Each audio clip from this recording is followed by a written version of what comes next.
What would you do if you had 1 year to live and guaranteed success in anything you decided to do? What would that be? What would you do with your life if you had it to live over?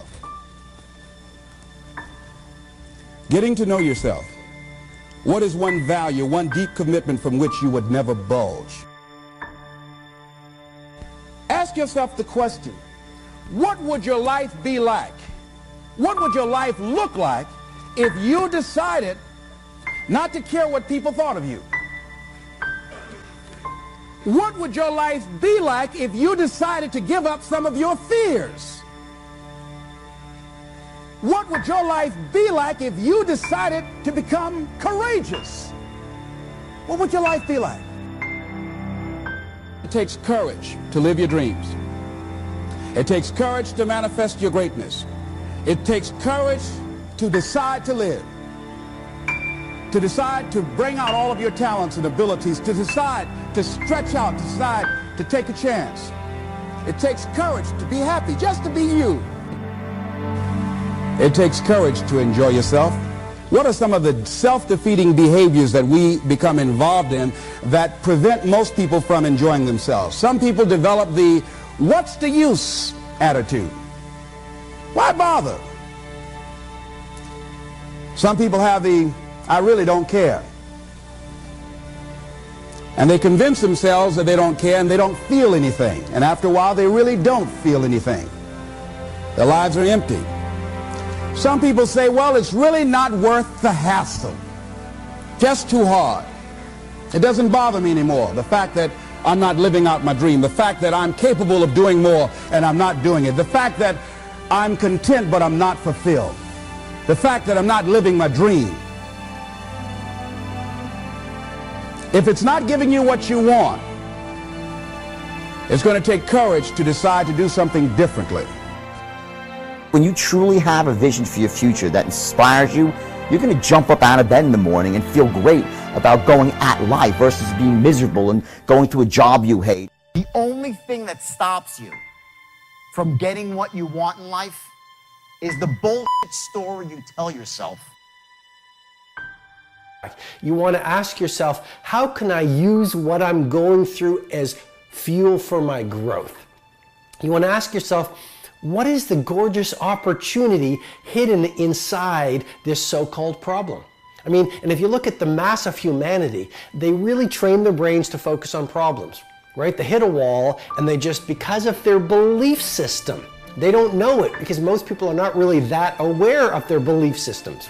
So they blame it on the world. They blame it on the supplier. They blame it on the teammate. They blame it on their husband or wife. They blame it on their childhood versus understanding our daily performance reflects our deepest beliefs. And so if you are experiencing some kind of a setback, whether it's large or tiny, you want to train your brain to see the treasure within the lead. That as you look toward the future, you look at life on a daily basis. If there's something that you have been given, if you've heard something within yourself that you know that what you're doing now doesn't fit for you, it doesn't work for you, it's not giving you what you want, and there's something else that you want to do, don't allow that inner doubt in you to talk you out of it, to build a case on why you can't have it, to tell you why you're not good enough. You ignore that inner voice and all of the external voices. Don't judge the possibilities for what you can do based upon the circumstances, because the circumstances won't determine who you are. Don't determine what you're able to do based upon your resources. Don't determine what's possible for you based upon where your life is right now. Where your life is right now is not you. That's just what it is right now. But the possibilities for you are unlimited. Most people are governed by their habits, their fears, and the opinions of others. A lot of people never try anything differently because they have been convinced by people in their lives that they value that they can't do it. They're living within the context of the opinions that other people have of them, the low expectations.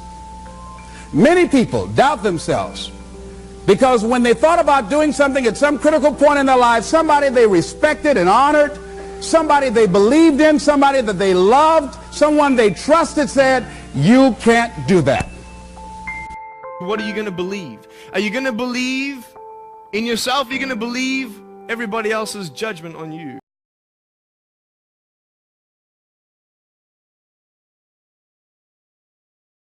Set to fight and then beat and then transcend your brain's natural negativity bias.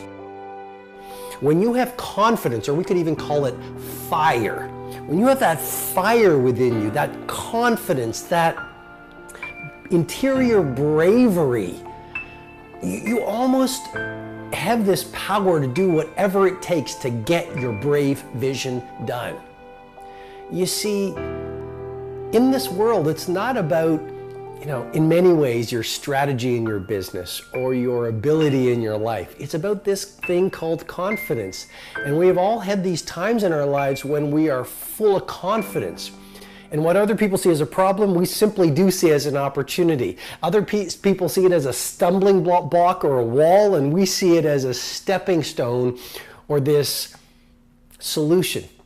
And so confidence is something that you really want to wire in. Confidence is something you really want to develop. Confidence is a practice. Confidence is a muscle. And like any muscle, the more you focus on it and practice it and train it, the stronger your confidence is going to grow. We all have this negative self-talk that goes in our head. Guess what? There's enough people that are telling us we can't do it, that we're not good enough. Why do we want to tell ourselves that? We know for a fact that thoughts influence actions. Why do we want to say that negative self-talk to ourselves? We need to get our own self-affirmations. Muhammad Ali, what was his self-affirmation? I am the greatest. Who else is going to tell you? There need to be quiet moments in your bedroom, quiet moments when you're brushing your teeth, that we need to reaffirm, I am the captain of my ship and the master of my fate. That is my affirmation. So decide that you're going to take some time to work on you, that you deserve that from yourself, that your life deserves some prime time, because you are creating your own production. As Michael Todd would say, you are the star of your show. You are the director. You're writing the script. And you will determine whether your life is a smash office hit or flop. So as you look at your life, you're saying, I'm not getting what I want. As you begin to look toward the future, begin to know that whatever it takes for you to create that, you got that in you. You got that. You've got genius in you. You've got goodness in you. You've got creativeness in you. If you decide to take the initiative to change the current quality of your life, I say to you that you will find that the universe is on your side, that life is on your side.